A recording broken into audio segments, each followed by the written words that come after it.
The Lindner College of Business Office of Inclusive Excellence partners with the University of Cincinnati's Office of Equity and Inclusion to further the university's commitment to inclusive excellence. At Lindner, we are firm believers that a supportive and inclusive culture is one that builds upon everyone's diverse strengths. My name is Grant Freaking, Manager of College Communications and Marketing at Lindner. On this episode of Bearcats Mean Business, I'm joined by Nick Castro, Lindner's Assistant Dean for Inclusive Excellence, to walk listeners through how Lindner cultivates an inclusive and collaborative environment for its community of students, faculty, and staff.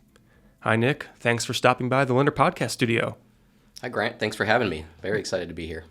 Nick, let's wind the clock back a few years, but only a few. Where does your passion for inclusivity come from?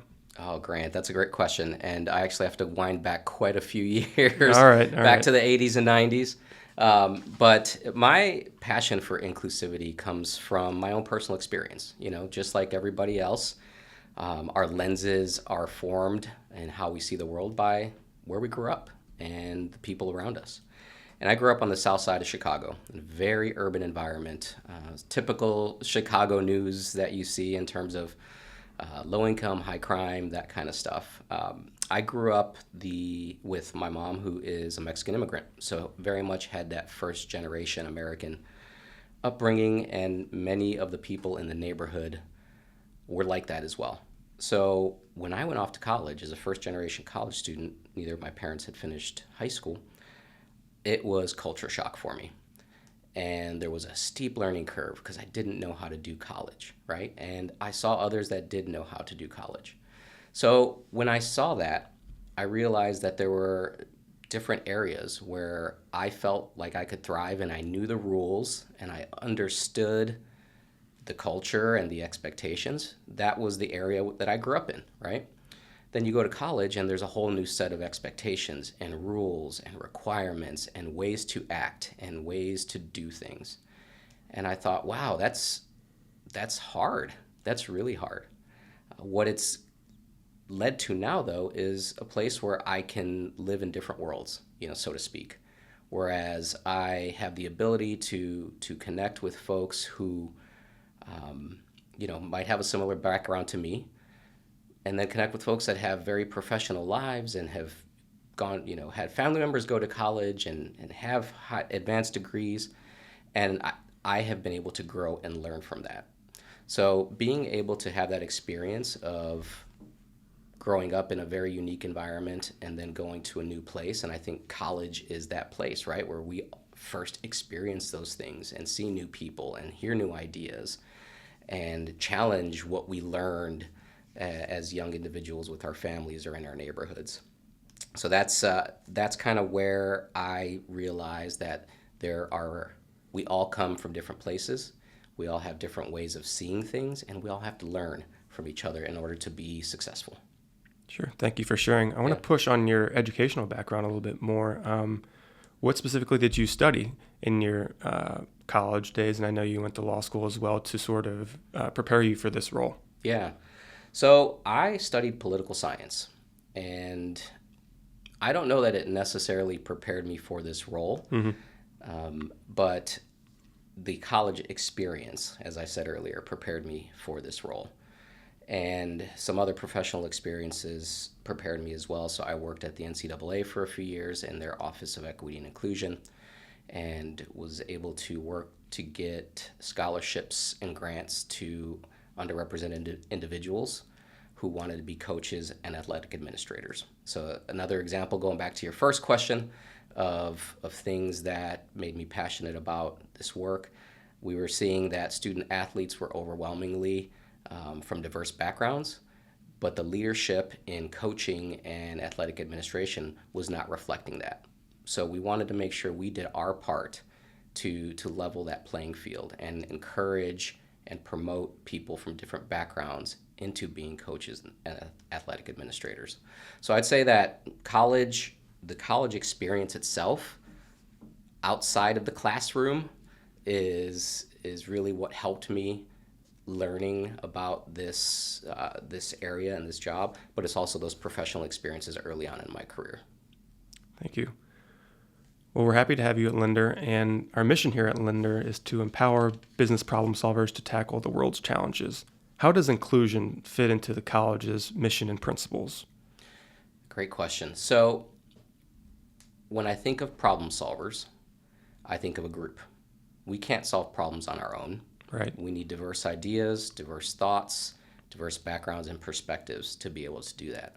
So when we're asking students to learn in the classroom and learn outside the classroom so that they can tackle the world's toughest problems, how are they going to do that if they don't have some of these tools for inclusive leadership? Tools that we'll talk about in a little bit, like cultural competence, like ethical and moral reasoning, like the ability to have a difficult conversation. We have to do it.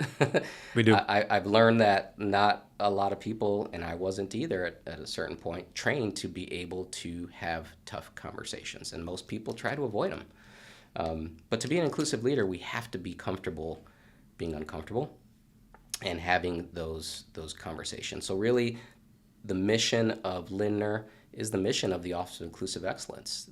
You can't separate the two. It's to prepare students to tackle problems and do it in a way with character and integrity, with a view of right and wrong, with a view of what's just and what's unjust. To do that is to create a really empathetic and aware inclusive leader and a problem solver. Now, building off that, let's expand more on the why of inclusive excellence at Lindner by providing our listeners with the college's 4 pillars of inclusive excellence and discussing the meaning behind each pillar. First up is access and engagement. So, thinking about what we can provide students to be, as I had mentioned earlier, inclusive leaders, we thought of tools, right? We learned so much. Our students learn so much in the classroom. They learn so much through co-op, through student organizations and activities. And I know in my professional career, I've been to countless conferences and workshops, and I leave energized and I think, great, this is really cool, but how do I apply it? And I don't necessarily a week later, 2 weeks later, know how to apply what I learned.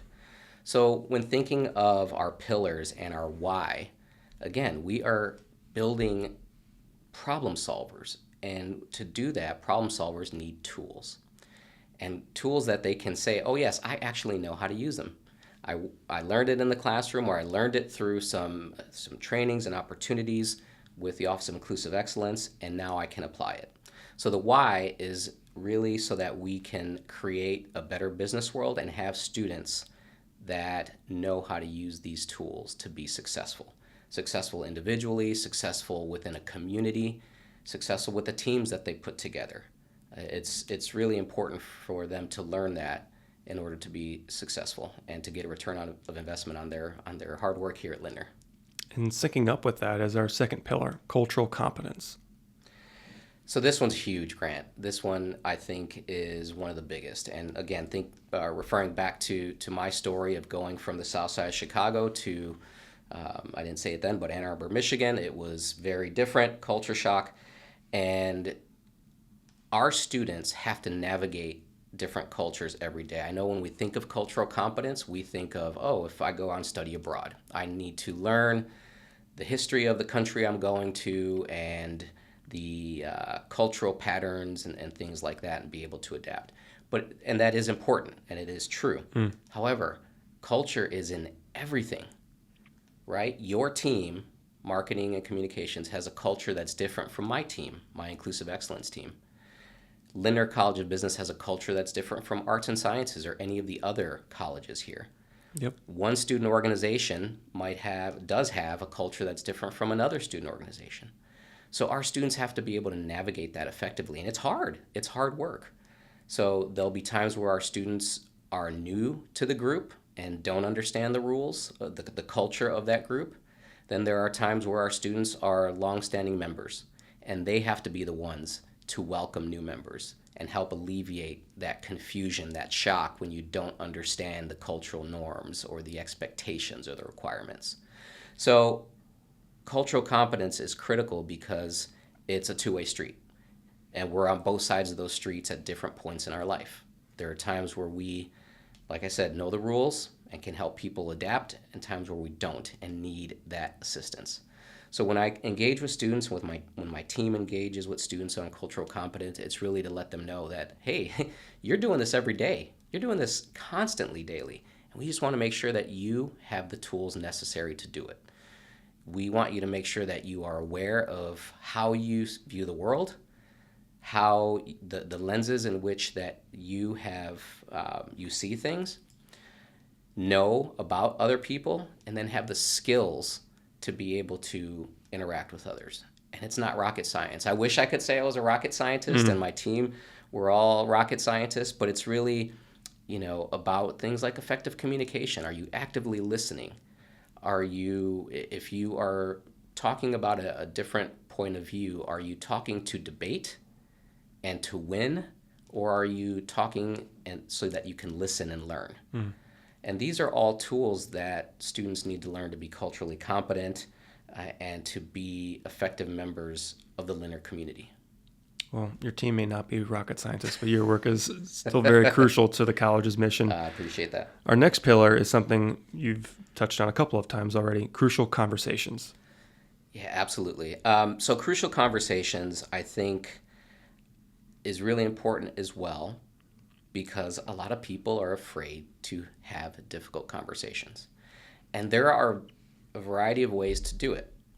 And by difficult conversations, it can mean anything from, hey, we disagree, we're students in a group, we're doing group work, we disagree on the path we should take to complete this assignment. How do we talk about that? How do we get to a common ground?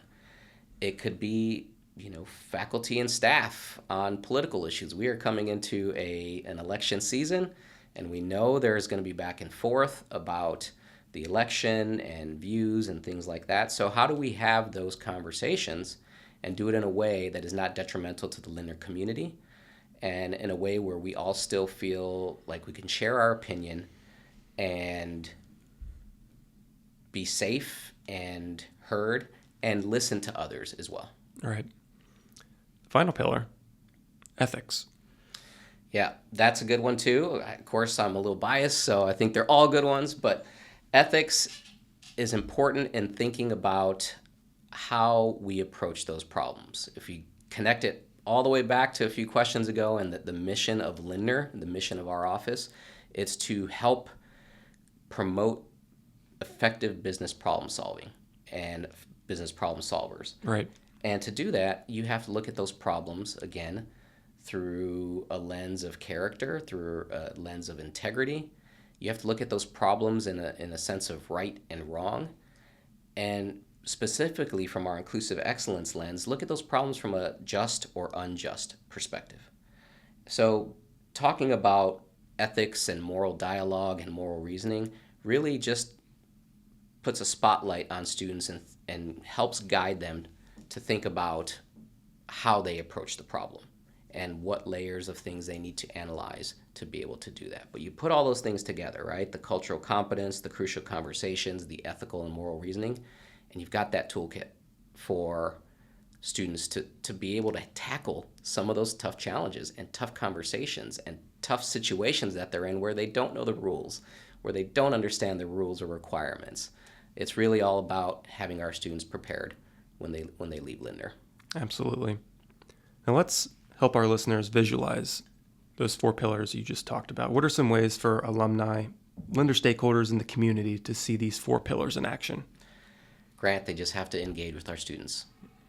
I think our employers will see it in co-op when our students are there and leading great teams and leading great groups, or contributing and feeling safe and contributing great ideas, being okay with being wrong, and knowing that failure is okay as long as we continue the conversation. Our alumni will see it in that our students should come out more prepared, right, than other students with some of those soft skills, with the ability to have tough conversations, with the ability to adapt culturally to different cultures and environments, and to have that ethical perspective. It's one of those things where you'll know it when you see it. And I think our stakeholders, our employers, they'll know it when they see it, when our students are interacting and have a different level of effectiveness and ability to interact with others and be part of the communities that they're in. How do students benefit from your team and its partners? I'm so proud of my team and the work they do, Grant.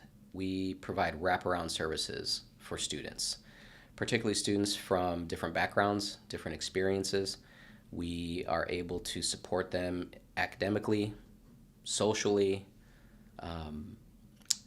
That we are the go-to individuals for a lot of our students. The cool thing about my team is that we have the ability to interact and support every single student here at Lindner. So one of the things that we enjoy doing most in the springtime is my team and I are invited to present in the spring first-year experience courses. And we engage with every single section of that first-year experience to talk about inclusive leadership, to talk about crucial conversations. Well, that's coming up this year. Last year, we certainly focused on cultural competence. So we engage with all of our students, and we do it in a way where we meet them where they are. We find out what they need to be successful, and we do our best to either answer the questions for them, get them the resources they need, or point them in the right direction. But we know that it takes a village to support students, and we are just one group of many.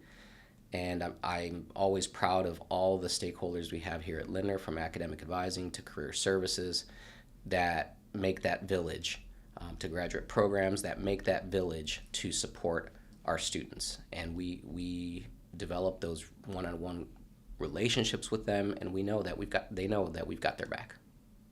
Before we close, can you expand on how Lindner's inclusive excellence standards intersect with UC's guiding principles and perhaps more specifically the Bearcat Bond? So let me ask you a question, Grant. Had you heard of the Bearcat Bond before you and I started talking about it? I had not. You had not. So you're not alone. There are a lot of faculty and staff that I've spoken to over the past 6 months, maybe even more, talking about the Bearcat Bond. What is that? Yep. And I know it's primarily for students, which is great, but when I stumbled upon it as well, in thinking about how we build out these pillars and this mission for the office and how it lives in the college, I stumbled upon the Bearcat Bond, and I read it, and I said, wow, this really encapsulates pretty much everything that we are thinking. So I'm going to read it right now so that folks have a understanding of what it means, right? So, Bearcat Bond. As a member of the University of Cincinnati, I will uphold the principles for a just community and the values of respect, responsibility, and inclusiveness. I will promote the highest levels of personal and academic honesty and aspire continuously to better myself, the Bearcat community, and the world. So Grant, I don't know that I could have said it any better in terms of the community that we want to create for our students, for our faculty and staff, and the community that we want our students to create when they are out in the business world. Particularly respect. I'm focusing on the words respect, responsibility, inclusiveness. Yeah. And when you think about a just community, UC's principles overall talk about celebrating the uniqueness of each individual, of creating an environment that's safe and affirming, that nurtures independent thinking. And those just community principles ask us to practice civility, promote justice, and to seek integrity. So this shouldn't be the first time those words have come across the podcast desk here, right? We've talked about this pretty much the whole time. Mm-hmm. So our efforts align directly with the university and what the university wants all of our students to learn and to promote when they leave University of Cincinnati. And this aligns perfectly with what our college wants as well for our students. Nick, thanks so much for stopping by the Lindner Podcast Studio today. I appreciate you and your expertise. Thanks for having me. I appreciate it. If you enjoyed today's episode, please subscribe, rate, and review Bearcats Mean Business so that we can continue to bring you enjoyable content. Our next episode will feature Dr. Andrew Harrison, Lindner's Associate Dean for Graduate Programs, who stops by to chat about the college's robust graduate program portfolio and the recent launch of the new Artificial Intelligence in Business Graduate Certificate. Thanks for tuning in. Go Bearcats.